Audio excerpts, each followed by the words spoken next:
So I learned my lesson with Eastern European animation, and I thought, well, this is Canadian, so I don't know. I think it'll be okay. But YouTube decided, nope. Anyways, for those of you that got to watch it uninterrupted on Facebook or Twitch or the Black Hole Monoplex, yeah, it was a pretty nutty film, and I love the nutty films. I love the ones that kind of wacky. This one did have an Eastern European feel to it, but it was Canadian. So there you go. Let's go to Ski School Part 2. Enjoy.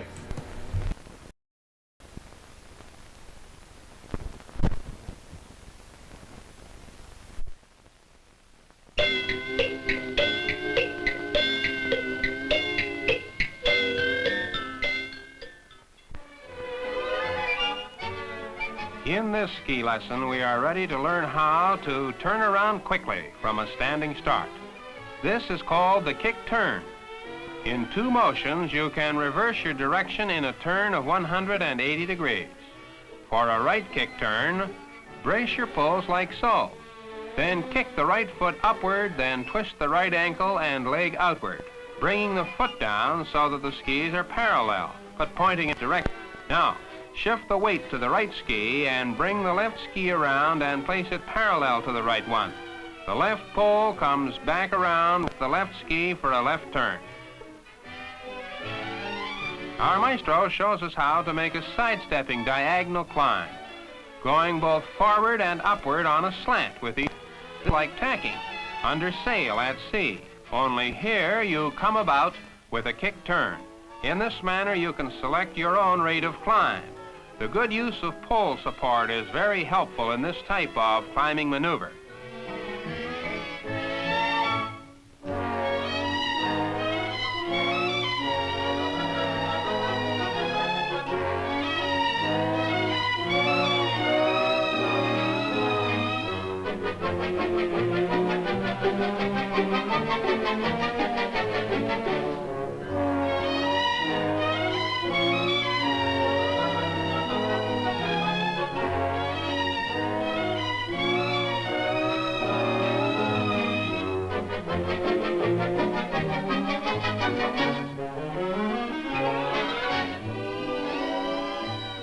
Now that you have learned how to climb up, Professor Charette will show you how to go down by the fall line, which simply means straight running downhill on the shortest angle to the bottom. With your skis held horizontal or across the fall line, turn your body and place your ski poles downhill about 30 inches apart. Sidestep around so you are facing downhill. Keep the skis parallel a few inches apart. Push the knees forward in a slight bend to act as shock absorbers and preserve balance. All set? Pull up the poles and you are straight running. At first, your downhill grades must be short and not too steep because you have not learned to use a high-speed brake. Let's watch Lucille Wheeler, women's world champion, and her expert friends practice straight running. Remember, you can never get too much poise or balance in riding the skis.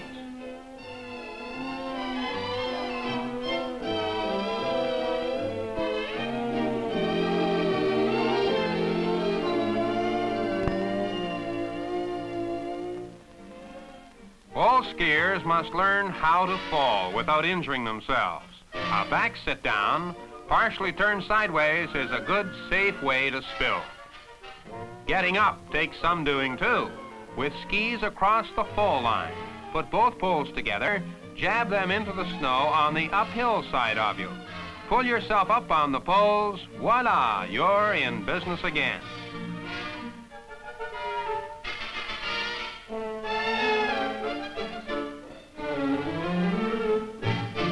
Now watch closely as Miss Derriere does a little correct name dropping.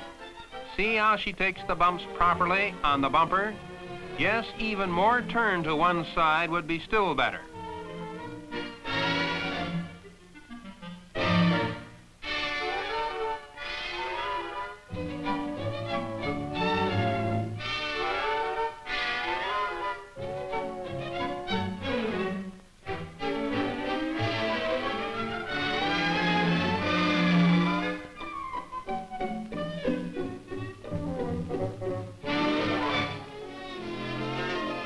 Now we are ready to learn ski control. Riel Charette starts us off with the snowplow. From the straight running position, push the ski tails apart, making a V formation with the inner ski edges scraping snow. This action breaks your speed down or puts you in low gear. Knees and ankles lean inward. Hands are carried forward with pulls extending also in V formation. Never forget, the snowplow is basic to all ski maneuvers. Now our instructor shows us how the snowplow can open and close at will to reduce and to resume ski speed. Don't forget, wider V's with more inner edge bite will give you greater braking action.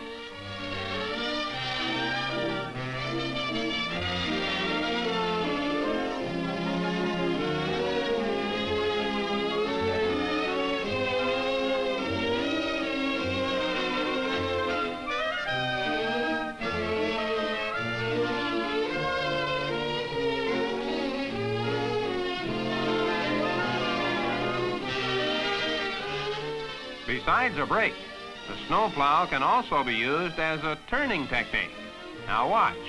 When Riel shifts or rotates his weight mainly to one ski, the snowplow steers or swings in the opposite direction into the hill, making a 90-degree turn.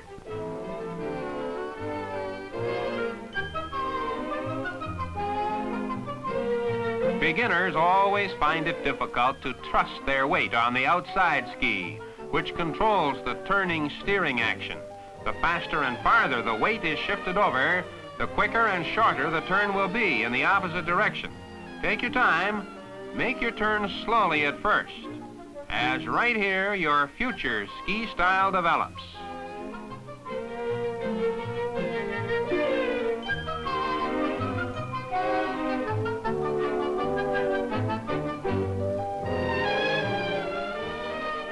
Riel Charette, our peerless performer and instructor, is demonstrating the body mechanics used in making a series of linked snowplow turns. Notice the ski tips are about 6 inches apart and evenly spaced. Avoid completing a turn to its finish before reversing the weight for the next linked turn in the opposite direction. See how the slightest turning and shifting of the whole body toward one ski causes the snowplow to steer in an opposite turning direction away from the fall line and into the hill.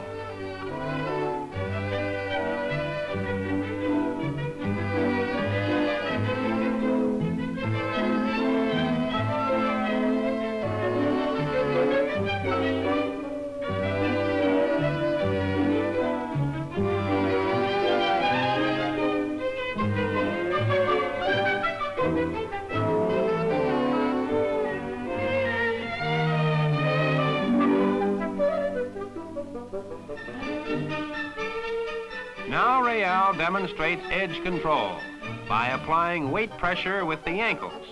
Release the pressure on both upper edges by rolling ankles downward, and you side slip.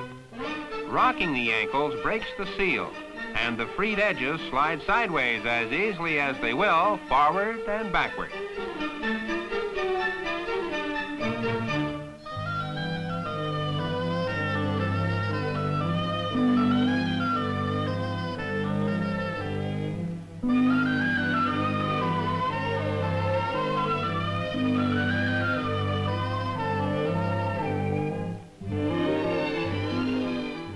Your side slipping can be steered as well as controlled.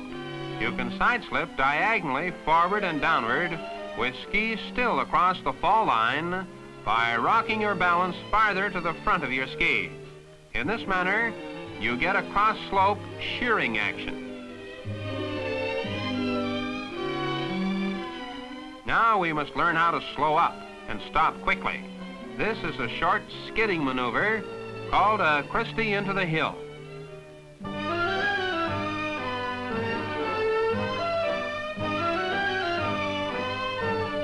Here again, the turning action is created by the rapid shifting and turning of the body from one side to the other in an up and down spiral.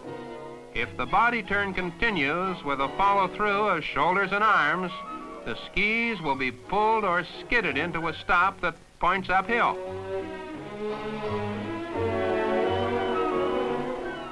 Watch Lucille Wheeler, Christie into the hill.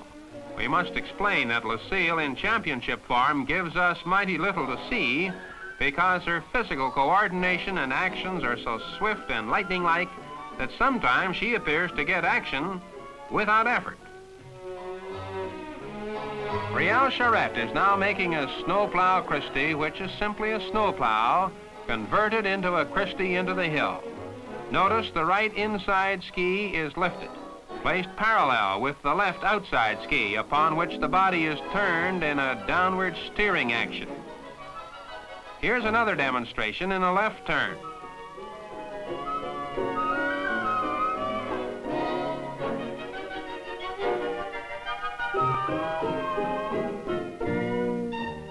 Next, instead of coming to a finish or stop, Riel will link together a chain or series of snowplowed turn Christies in slow motion.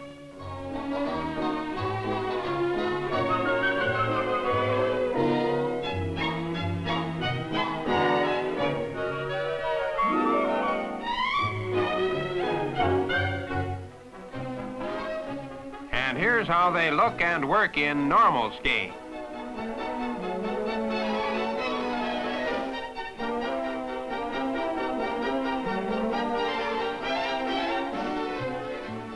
Next, we must learn how to traverse, or run a slope diagonally to the fall line by first advancing the upper ski 1/2 a boot length. Here, the skis are held close together and parallel, with more weight on the downhill ski. Miss Lucille Wheeler, the women's world ski champion, will show us the simple but correct way to traverse. Notice that the knees, hands, and poles function much like they do in straight running.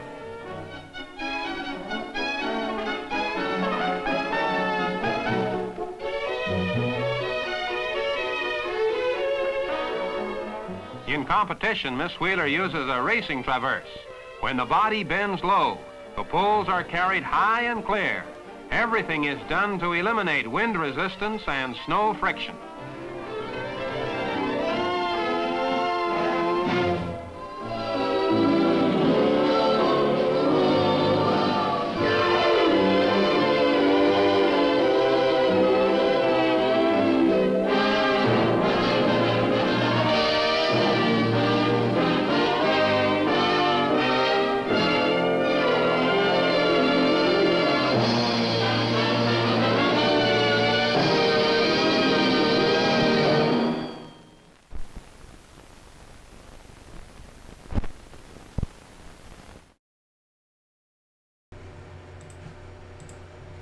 So the soundtrack was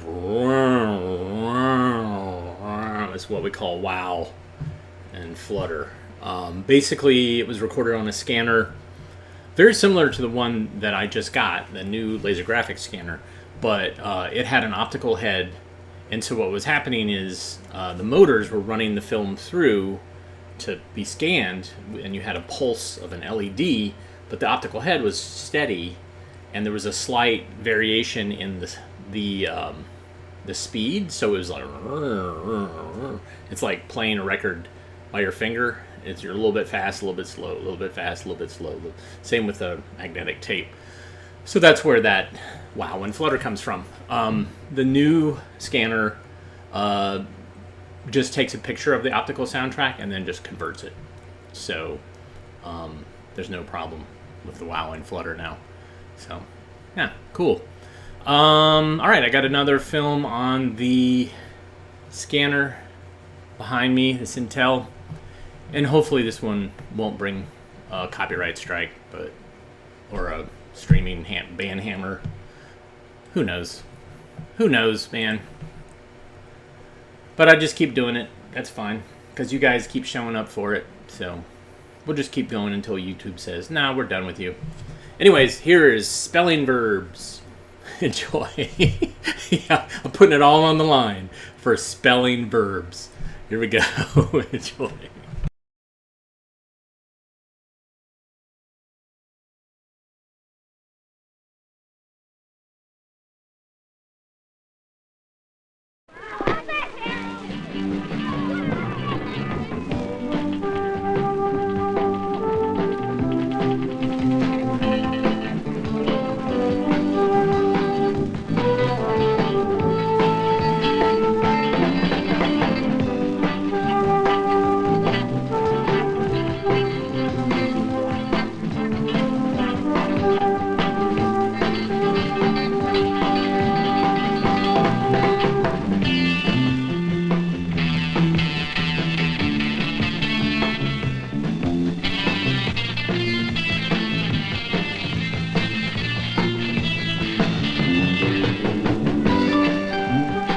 walking, flying, hopping, running.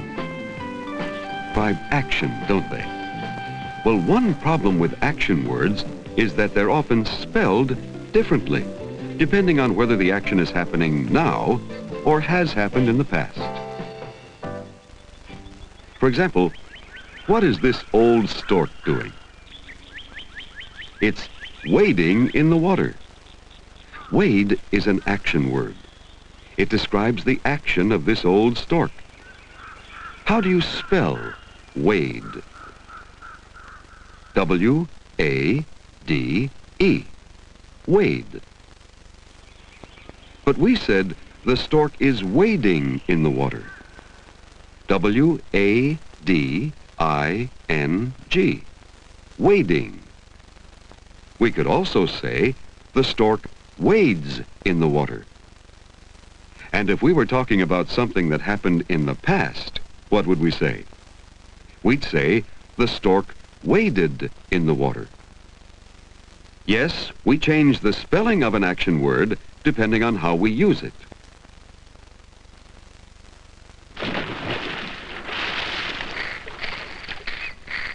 Action words, words that describe action, are called verbs. And you could think of a lot of them if you tried. For example, the word feed is a verb.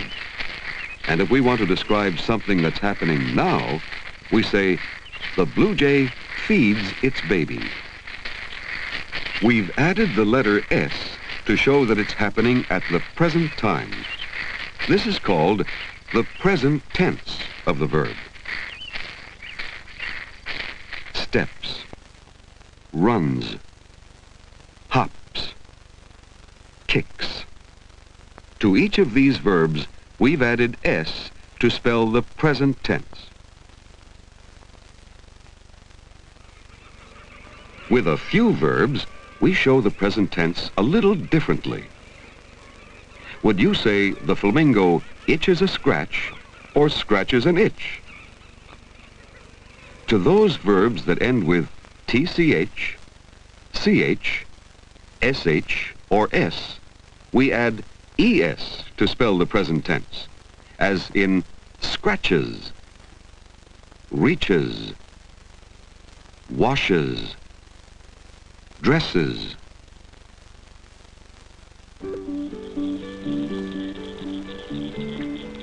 This strange bird is the anhinga, or snake-necked bird. There's a poem about this bird. For this bird to fly, it must dry its wings, but it has no way to squeeze. So before it flies, it dries its wings by spreading them out in the breeze.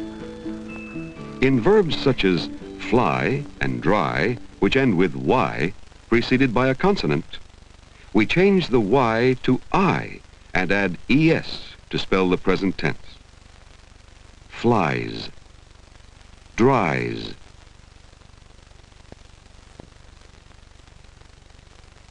Now let's see if you can use these ideas to spell the present tense of some other verbs.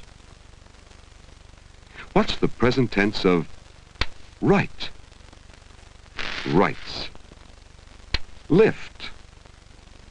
Lifts. Wish. Wishes. Did you remember to add ES to a word that ends in SH? Try. Tries.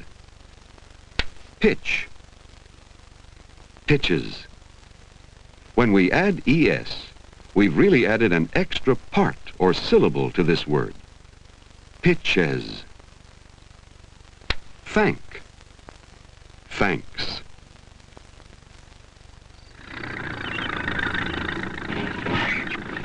Now suppose we wanted to talk about something that happened in the past, an experience we wanted to tell someone about. For example, if you saw a man driving this earth mover and you wanted to tell someone about it, what would you say? You'd probably use the word dump, wouldn't you?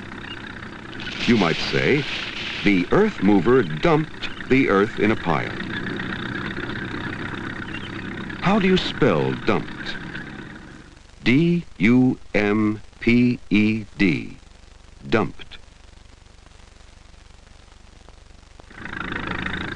You could also say the earth mover lifted more earth and stopped. These are all past tense forms of verbs. Dump, dumped. Lift, lifted. Stop, stopped. But wait a minute. Do you see anything different about that last word? Stopped? Yes.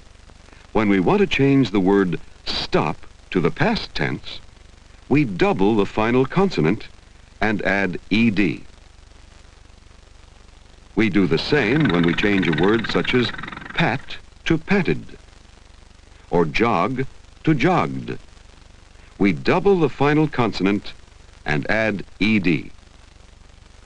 How can we remember in which verbs we double the final consonant? Well, you recall that each vowel has a short sound and a long sound. If a verb has a short vowel sound followed by a single consonant at the end of the word, we double the final consonant before adding ed. Rub, rubbed. Step, stepped. Plan, planned. If the verb has a short vowel sound followed by a single consonant at the end of the word, we double the final consonant before adding ed.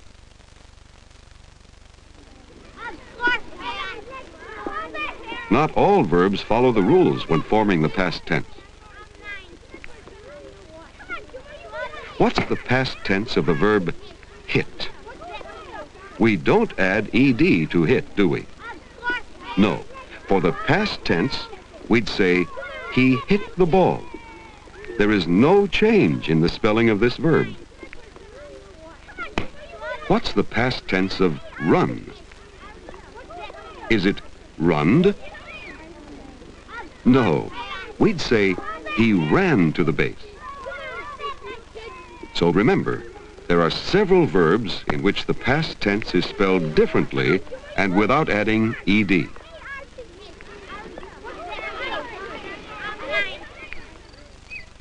If you saw this baby in a backpack and you wanted to describe it, what would you say? You'd use the verb carry. You'd probably say, the father carried the baby in a backpack.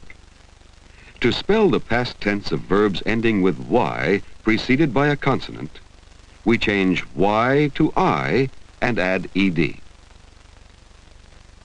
It's similar to the process we used for the present tense.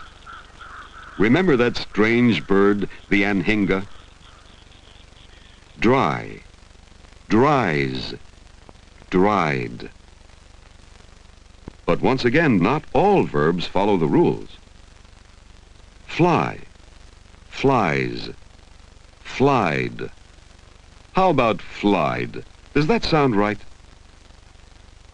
No. Fly is the verb, flies is present tense, and flew is past tense. The anhinga dried its wings before it flew.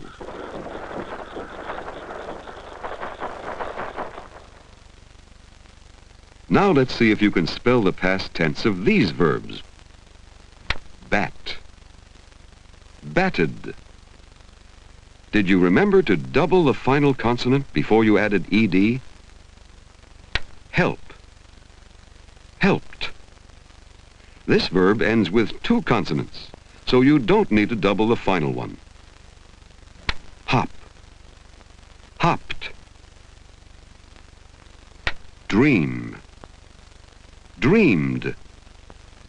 This verb ends with a single consonant, but the vowels combine to give the long sound, so we don't double the final consonant. Cry, cried. Laugh, laughed. There's one more form of a verb that we should think about. Did you ever try the rides at an amusement park? One of the rides you can take is in a boat that's sliding down a ramp. Let's go back and try that again.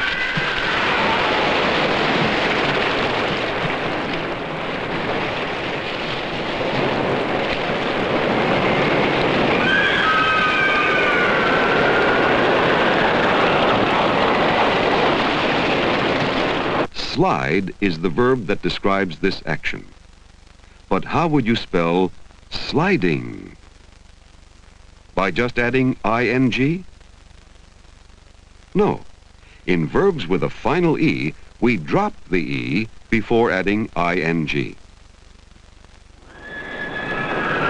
Words like sliding, digging, walking, trying are formed from verbs. These words describe an action that's continuing. How about the verb dig? How would you spell digging? What do we do about a verb with a short vowel sound and single consonant at the end? We double the final consonant and add ing. Digging. A verb such as walk already has two final consonants, so we just add ing. Walking.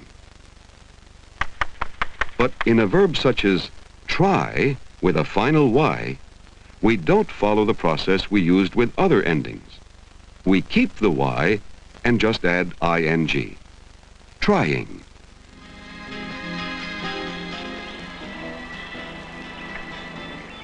You can learn a lot about spelling verbs from a stork, an earth mover,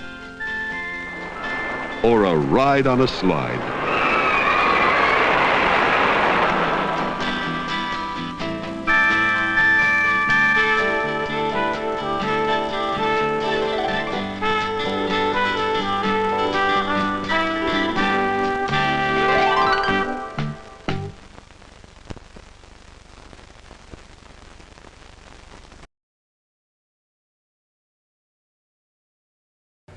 Well, that was obtuse.